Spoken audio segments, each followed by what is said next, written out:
I'm just going to wait a few minutes for a few more people to sign on. Thank you guys all for joining us, and then we'll get right to it.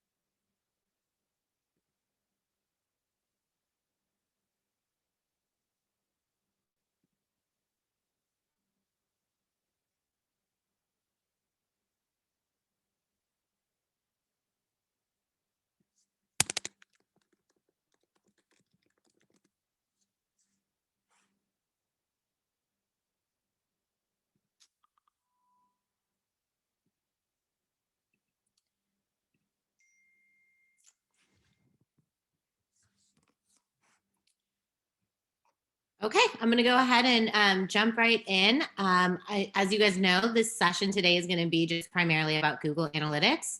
I'm going to just briefly talk about how you can sign up for it and where you can put it into your website. And then we can kind of get into the juice of it, really what to do with it, how do you measure success, what should you be looking for.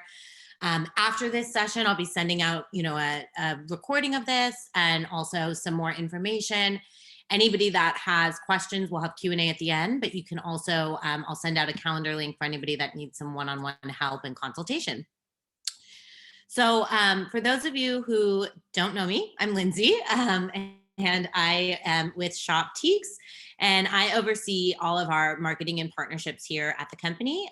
So I primarily live and breathe in Google Analytics every single day. It's how we make every decision for our marketplace, what's going to be on the what's new page, what our email calendar is going to look like, what products we're going to feature, what styles we're going to feature, what themes we're going to feature. And all of this is based on a little bit of information of who our customers are, and more importantly, what are they looking at and what do they care about? So to go ahead, I'm going to just share my screen with you guys. We're going to do a live demo here. So the first thing that you have to do if you don't have a Google Analytics account is just simply go to Google and create Google Analytics account. It'll take you right to, a website page. Unfortunately, I already have a Google Analytics account, so it's not going to take me to the screen where you sign it up. It's generally pretty easy to create a Google Analytics account. You just kind of follow a few quick steps and you can set it up. They ask for your email and your website. The only caveat when you're setting up a Google Analytics account is there's two different types of accounts you can set up. One is called a G4 and the other one is called a universal. You need to make sure that you set up a universal Google Analytics account. That's going to be required for you to be able to add the tag to your website. Once you have created your Google Analytics account, and you just follow the steps right on through to create it, you can come down here into your settings and you're going to find a tracking code. I'm going to just show you where to find it. If you're underneath the admin settings right here, you'll see here there's an option that says tracking info. You're going to want to go ahead and click on that and click tracking code. And you're going to get this number right here that says UA and a bunch of numbers after it. This here is going to be required to enter into your website in order to connect your website traffic with your Google Analytics account. So you're going to go ahead and take this code and you're going to put it into your website. If you have a ShopTeeks website, obviously this is going to be different based on what website you have. But if you have a ShopTeeks website, I'm going to show you where you put it in. If you have a Shopify or something else, you can go ahead and reach out to them. They'll be able to help you figure out where to put in your Google Analytics. So for ShopTeeks only, you come in here and you go to your storefront settings. And underneath your settings, there is a option, if it wants to load, sorry guys, for integration. And there is a line that says Google Analytics, and you would just literally copy and paste it there and hit save, and you're done. As soon as you save it, it should update your Google Analytics in real time, and you can actually test it by going to the Google Analytics and seeing if you have viewers on your site by logging into your site from your cell phone or another computer. It'll start capturing that data right away, and you'll be able to see that people are on your site. So now that you have your Google Analytics set up and in your website, and again, like I said, after this, I'm going to send out an email. So anybody that gets stuck setting up their Google Analytics, doesn't know how to do that, or needs a tracking code entered, you can reach out to me and I'm happy to help you. Once you have all that done, you're then going to be able to start actually seeing and reporting on things in real time from your dashboard. So this is your retail dashboard. It's somewhat customizable based on what you want to see on here, but they always set you up with kind of a basic template of what's on here. It's going to track your users, your conversions, your sessions, and more importantly, your traffic, where it's coming from and where customers are landing. So we're going to go ahead and walk through a couple of the boards that I use primarily. The first one, which is my favorite, is the behavior one. Behavior is a way to see what customers are looking at, what they're viewing, where they're landing at, all of that kind of fun stuff. I am going to show you guys kind of the dashboards that I use the most, and then we'll go back in time. We'll look at all the other things that you can do. Different people will have different things that they care about and look at. Here at Shoptiques, the things that I care predominantly about are where is my traffic coming from, so I can make smarter advertising decisions. Who is my customer and my audience, so I can know what to market to them. We have a very unique customer because we have an age discrepancy. So we have, the 20-year-old woman who's looking for lower price point items, and then we have the 60-year-old woman who wants high-end luxury goods. So how do we market to both of those and how do we cater to them is a little bit different for us. Your audiences are probably a little bit more tight, and so for you, it'll be a little bit different. You'll be looking for maybe some different things than I look for. So here is the behavior overview. My favorite way to look at the behavior is actually to drive into this thing called site content and to go to landing pages. The reason I really like landing pages is it lets me see exactly where they're at. And I like to look at 3 different types of pages for, again, it's going to be very different for you than it would be for Shoptiques, but I like to look at what are they looking at from a product perspective, what boutiques are they looking at, and what brands are they looking at. That helps me decide, if certain boutiques are getting a lot of visits and views, I can kind of, promote them more. If they're getting high conversion, that kind of stuff. Same thing with brands. I want to make sure I'm putting forth for customers what they really care about. When you land on this page, it's going to be everything. There's ways you can filter it down, which I'll show you in a second. But the first way that you want to look at it is you want to look at 2 different things. So you want to pay attention to sessions. Sessions is your traffic. So how many people are on that page, how many landing and eyeballs are looking at that item or that category or that boutique or whatever it is you're looking at. Now, sessions is really important because the rest of the metrics aren't relevant if you don't have enough sessions. So let's say I only had 5 sessions and my conversion rate was 6%, that's not really valuable information because that's just like 1 or 2 people made a purchase. If I have 20,000 sessions and my conversion rate is 2%, that's a much stronger read for me that's a good product. So we always sort by sessions, but really what we care about is over here, your columns revenue and conversion, because that's really what's going to drive the difference.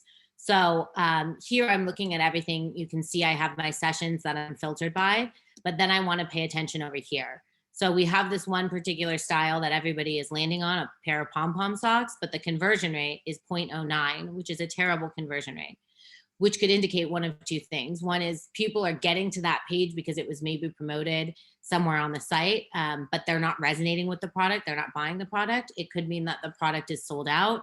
It could mean simply that, the product has a bad image or a bad description and people aren't sure if they should buy it. All of those things could be true. In this case, since it's an individual product and the session time is pretty low, my assumption is it's a sold out style. However, what I can do is I can say, okay, this particular style of socks is super popular. What I want to do now is go look for other socks that may look similar to this one so that customers can still buy it. And we can start promoting those other similar socks to this one. The other thing I like to do in here is actually filter down, because I don't really want to see individual products as much as I care about maybe lookbooks or landing pages or different things like that. So you can filter in here based on your URL. And if you have a Shoptiques website, and again, I apologize for people that aren't on Shoptiques. I'm just referencing Shoptiques because that's what I know. Your URLs are pretty easy to follow. They're all going to have your category name right in it across here. It's going to have this browse word and then the category. That's how the category pages work. So if you wanted to filter and only view at category pages, you would filter by the word browse. If you wanted to look at like a collection, and I am not on one of our sites that has collections on it. So let me think of a site that is not this. Oh, I know. Okay. So if you want a collection, then, oh, of course, that collection didn't go to the right place. It has a different word in it. It'll have the word collections in it. So then you can go ahead and look at collections. Collections for you are what lookbooks are for me. So I'll explain how I look at lookbooks compared to categories. So browse for categories, collections for collections.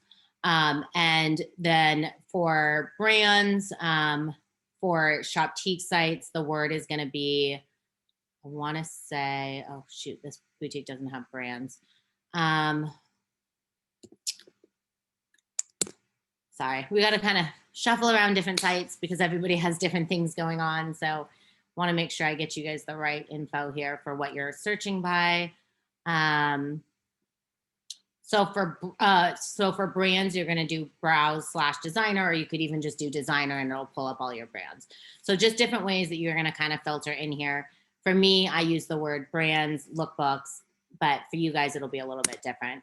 And again, for somebody who's not sure how to find what they need to filter by, here to help answer any questions after this.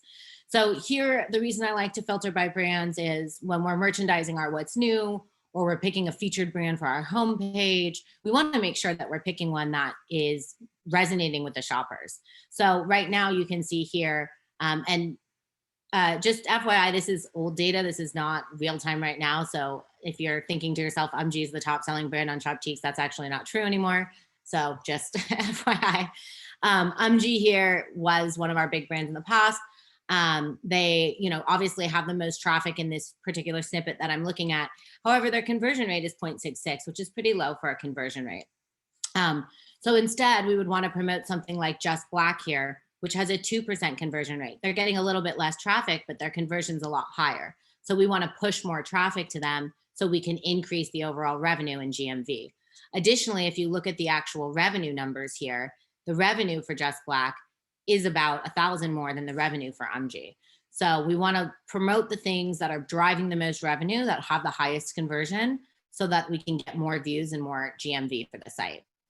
So we kind of filter by, again, just to recap, we filter by sessions, but we want to then analyze that filtered view and that sorted view to look at the actual numbers for revenue and conversion rate to make the smarter decision of what we're going to do.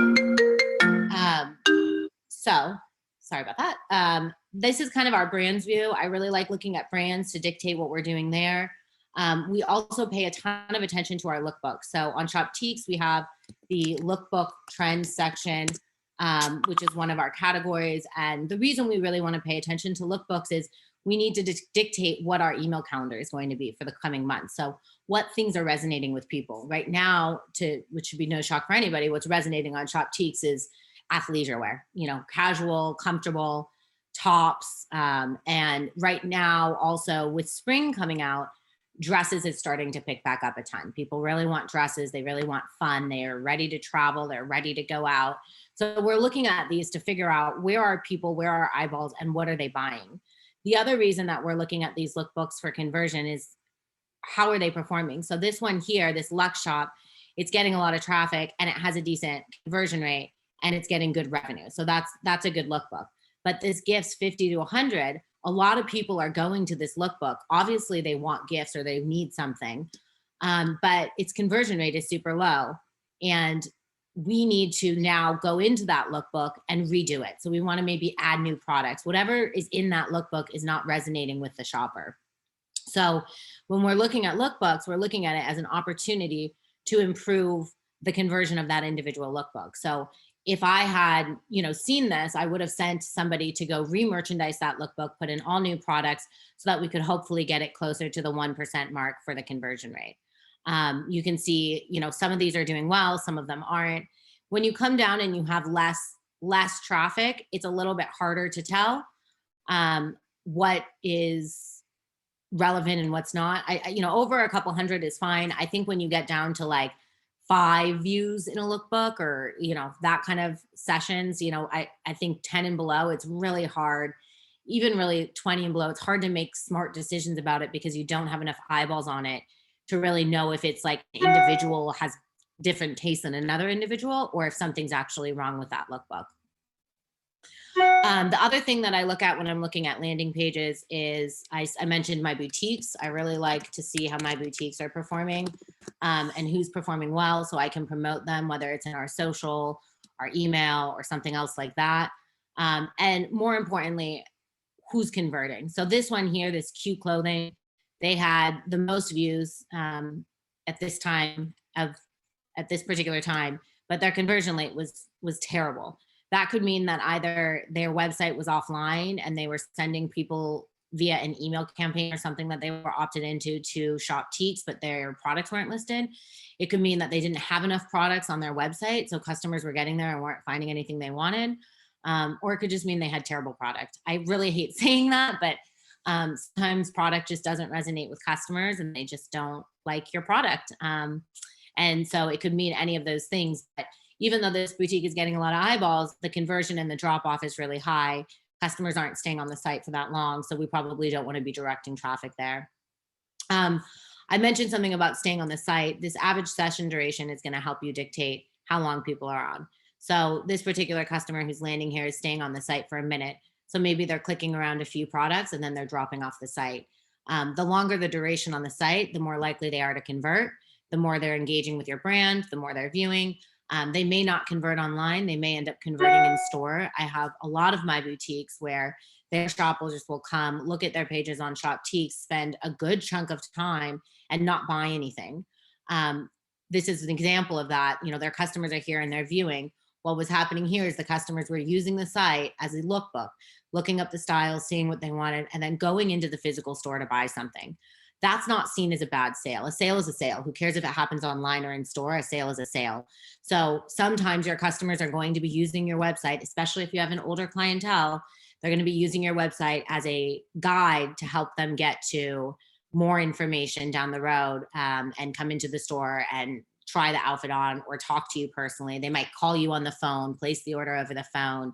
Our shoppers that are, I'd say 60 to 80 are more likely to place the order over the phone than placing it on the computer. Still to this day, we have lots of ladies that call our helpline, place an order over the phone because they don't trust putting their credit card into the computer. Little do they know when they call us, we put the credit card in the computer, but that's kind of the way they are. So that's a very common thing. So don't be surprised if that happens with your shoppers, and also be receptive to it. Let them shop in whatever way they feel most comfortable and they want to engage with you. This is kind of what I look at from a behavior perspective. I'm going to go ahead and move on to the other views that I look at. But if anybody has any other questions about this, I'm obviously going to answer them as soon as we're done here. So the next thing I mentioned to you that's really important to me is acquisition. Where are my customers coming from? Where are my traffic sources? So for me, I like to look at that underneath this acquisition traffic channels is my favorite view to look at that from. And it has really nice kind of buckets here of, the different channels that they're coming from. I particularly like to drive a level deeper into source medium, depending on your website and the integration that your website has with Google Analytics. You may not be able to drive down to source medium, or you may. Different integrations, different websites integrate with Google Analytics in different ways. And so this is just the way ours is integrated in there. And you'll be able to see that when you go in, because there'll either be data or there won't be data. Um, the reason I like source medium is it's telling me not only, okay, it's coming from organic search, but it's coming specifically from Google, or it's coming from Bing, or it's coming from Yahoo, which then lets me decide, okay, if I want to place an advertisement, majority of my traffic's coming from Google, I'm going to spend more money in Google than I am in Bing, which is all the way down here. The other thing that I like is that it breaks out my email, sorry, not my email, my social channels. So Pinterest, Facebook, Instagram are separate line items, and I can really clearly see, okay, what is converting and what is driving the most for me. So really, we have every website's going to be different. Every customer base is going to be different. Some of you are going to find that social is your channel. Some of you are going to find that email is your channel. Some of you are going to find that, ads are your channel. I don't know, anything. For us at Shoptiques, our channels are pretty clear. Number one has always been organic search and SEO. We have very strong ties to Google. So whenever y'all list your products on Shoptiques, we store all that and meta tags for the whole lifespan of our site. So whether or not that item is sold out, somebody can still go to Google and search for just black skinny frayed jeans that maybe were 5 years ago. They'll find the product on Google and click to the site.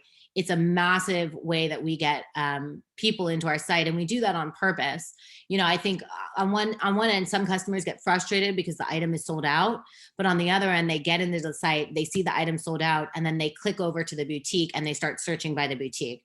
That's actually specifically why we don't list the brands at the top of the page and we list the boutique, because the customer behavior is they're going to go to the website, they're going to find the sold out style, and they're going to start shopping your boutique page and see all of your styles and buy from you. We see it time and time again, and typically they search by boutique, not by brand, which has been really fruitful for our boutiques on our site.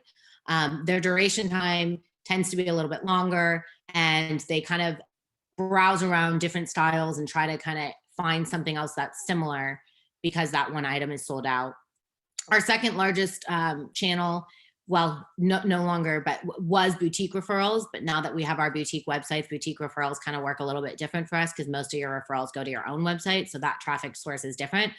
But because we had boutiques also sending out emails and stuff, that was driving traffic for us. And affiliate is our number 2 now. So affiliate is a really, really strong channel for us. Affiliate marketing is basically a commission-based marketing. So you list your products in an affiliate marketplace. You have to work with publishers and form relationships, and those publishers will then promote you on their site, whether it's something like Ebates or Honey, or it's a site like List or Shop Style, those kinds of things. Some of them are coupon sites, some of them are style fashion sites. Used to be bloggers back in the day, but bloggers really aren't a thing for fashion anymore. And now you have influencers in there as well, Instagram, Facebook, whatever. The reason we love affiliate and we push affiliate over influencers for our particular brand is it's a low risk way to market. We only pay if we get a sale. So the way affiliate works is you post the products, somebody buys it, we pay a percentage commission to the affiliate for that sale completing. If the customer returns it, we don't have to pay the commission. So it's a really great marketing source. And just a sneak peek for anybody who's on our house account dashboard with websites, we're actually in the process of launching affiliate for you all as well. We're going to have a new program that we're going to be announcing on our next Lunch and Learn for folks that want to be involved in affiliate and have it. It's a great revenue source with little level of effort from your end, especially since our team will be managing the publisher relationships for you. The next source for us is emails.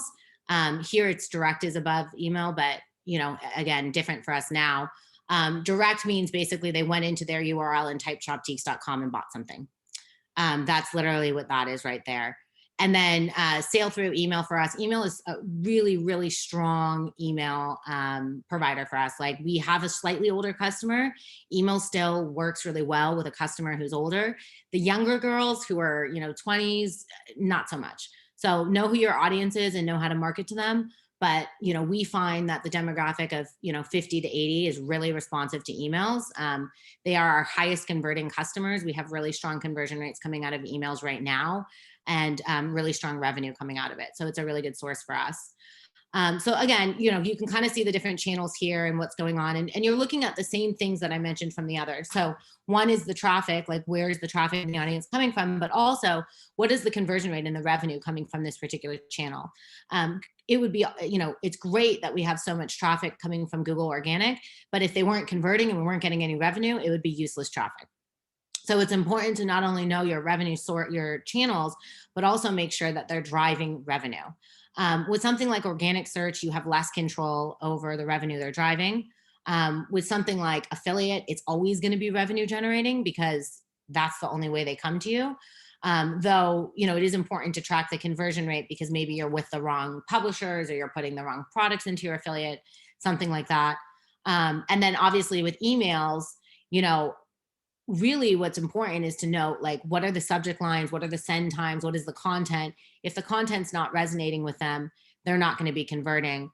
When it comes to email marketing, there's a lot better metrics within the email marketing dashboard that can help you drive into those statistics and conclusions about whether or not your subject and content was relevant. But again, that's something that we can, if you have questions, I can help explain to you at another time. And then lastly, on this particular first one, there's no social, but you would see social down here: Facebook, Instagram, Pinterest. I think it's really important, especially if you're running paid ads in Facebook and Instagram, super, super important to be in your Google Analytics tracking that. The metrics that Facebook and Instagram provide are fuzzy and they're not very clear to really understand what you're getting out of that channel. So being able to see, okay, here's the traffic that came from Facebook and Instagram, here's how much money I got, here's the conversion rate, and then comparing that to the timeframes that you ran ads is going to help you decide if that particular channel is a good paid channel. For us, I can just speak to us. The way our payments work on Shoptiques, we're a commission model. We only get a percentage of your sale. So when I run an ad on Facebook, I have to get back from my ad at least 6x the price I put in to actually see any money really valuable to our company, which doesn't really happen that often. So for us, social ads are really challenging and not something we run a ton because we don't see enough return on investment in them. The only one we see a return on investment on is Pinterest, which for us is our number one social channel at this time because it's the number one organic revenue generating one. Facebook and Instagram doesn't generate as much revenue for us. Might be different for your brand. You guys probably have better margins that you're working on, so it might be a better channel, but it's definitely something you want to track. The last thing I want to show you all is audience. This is just, you can look at a bunch of different things. One of the things I like to look at, I'm going to touch just on the overview here of demographics, but the other thing you can look at is where they're shopping. So demographic wise, this is super valuable stuff. Who is your shopper and where are they at? So this particular view here is just age and gender. You can see here that we do have quite a scale of audience, definitely a lot in the 25 to 34 range. But these guys here represent more of our revenue. So this is the area that we focus and market to because we want to grow this user base. And then you can also come in here to geo, which is where you're going to be able to see their location. What cities are they shopping from? Who are they, who is your customer? For us, it's at this time back in the view, we've always been predominantly US.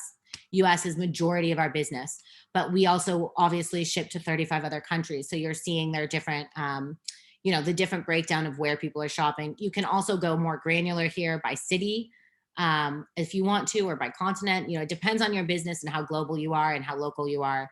But it should be no surprise here that the bigger cities are the bigger ones on our list. They have more people, they have more traffic. I don't know if we were to pull this up for today's date if New York would still be at the top given everything going on in the world. But this is what it was back in this snapshot back in time. The other thing that's I particularly really like to look at in here is this breakdown of devices and where they're shopping. Why do I care about mobile? I care because I want to know if they're shopping on desktop or mobile. We actually are doing a full site redesign right now. I just finished up our site redesign. And one of the things that I really needed to know when I was doing that site redesign is, who am I designing for? Am I designing for a customer on a desktop or a customer on a mobile? Majority of our traffic right now is mobile, but our conversion rate on mobile is not as good as our conversion rate on desktop. So for me, it's really important for me to focus on mobile. I did everything mobile optimized. I designed it for mobile. We did a new checkout for mobile. We did everything we could just for mobile, because that's where the audience is. We want to get them converting there a lot more, versus in the past, they would go to mobile, browse it, go to desktop, buy. So I know that was a lot of different things that I shared. I think the last one that you guys can look at is kind of real time, who's on the site right now and what are they doing. This real time breakdown is basically everything I just showed you, but for what's actually happening in this moment. Whereas these other views are filtered, that you can filter by date range, you can do comparisons. There are other many more things that you can do in here, more complex things, but for today's purposes, I wanted to keep it pretty simple, pretty straightforward for everybody. If anybody wants to get deeper, learn how to do like comparison charts or anything like that, we can definitely do a follow-up call. So now that I kind of showed you guys all that, I want to just open up for questions or anything that people might have. So if you want to, you can either chat in a question, or you can raise your hand. And if you don't have questions, that's totally fine too. So I'll just kind of give it a second here. Okay. Diane, I'm going to go ahead and allow you to talk so you can ask your question. You're just going to need to take yourself off of mute.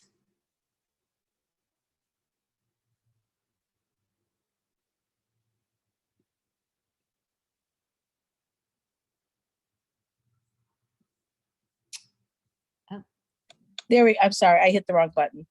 Okay. Can you hear me now? Yes, I can hear you.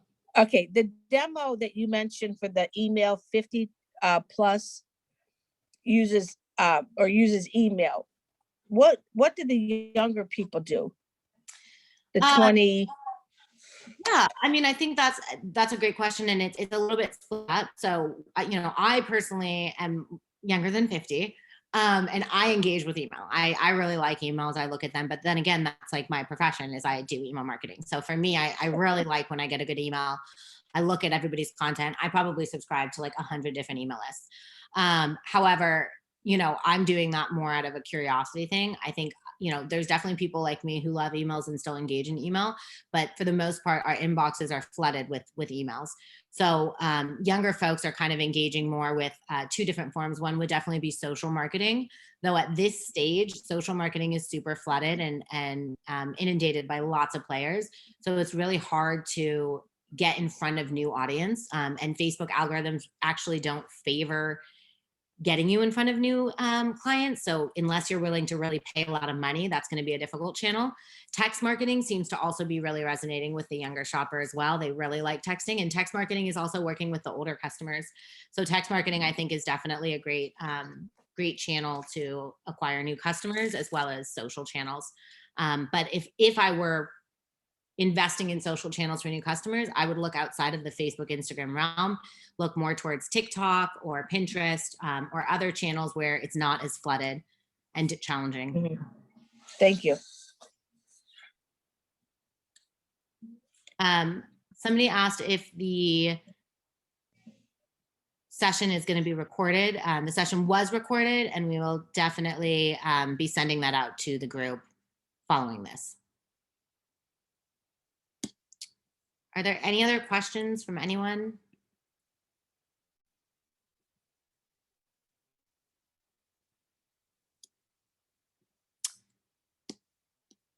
Okay, well, if nobody has any other questions, then we can go ahead and wrap this up. But again, if, right as I said that. Okay, Sarah, I'm gonna go ahead and allow you to talk if you wanna unmute yourself. Thanks. My Google Analytics, as I'm looking at as you're going through, looks a lot different than what you were showing. So I didn't have a lot of the headers that you are showing. Is that because I'm running one of the, like a universal or not the universal and something else? Yes, I have a very strong feeling you're running the G4, which is totally fine. You can very easily add the universal into your account and get that other view. Okay. Thank you. You just need to create a universal account. Basically, the G4 is a sub account underneath. I can go back to mine and kind of show you. But one of the things that you can do in Google Analytics is you can have different filters and accounts. So like I have a lot of accounts in mine, but even underneath my Shoptiques account, which is what we were in, you can have these sub accounts underneath if you want to look at different snippets and different times and different things. You'll notice a lot of mine are relating to bot and certain countries that I'm eliminating. That you're probably in one of these views, so we need to just add a universal account for you. Okay. Thank you. And if anybody else is in the same boat, I'll go ahead and send out instructions so that everybody who has a different view, you'll know right away if you have the different view. It's super easy to add in the new view. Perfect. Okay, well, I guess that's it. That's all I'm seeing for questions. So I hope everybody has a great rest of their day. And if you think of anything else, I am here. You can ask me anything. Like I said, I'll be sending out an email recap and some links for you all to help you go on your way. So thank you so much for joining us and have a great rest of your day.